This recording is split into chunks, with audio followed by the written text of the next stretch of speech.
I'll be sharing with you how you can zoom a specific part of a video in Filmora. So here I have an existing video track.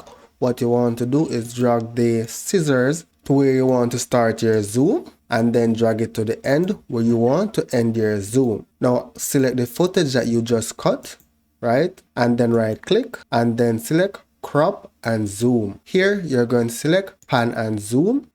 Now you have a start and an end frame. So you can adjust your start frame to where you want it to zoom in on exactly, right? So if I want it to start at the top and then end down towards the bottom, I can drag it to that. So you can see that I'll be start zooming at the top and then zoom towards the end. I could also shift this, make it smaller to zoom in on a specific part of the screen.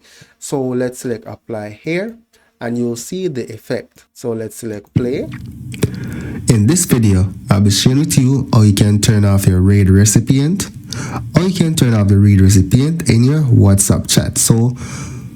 And that's basically it. So that's it for now, guys.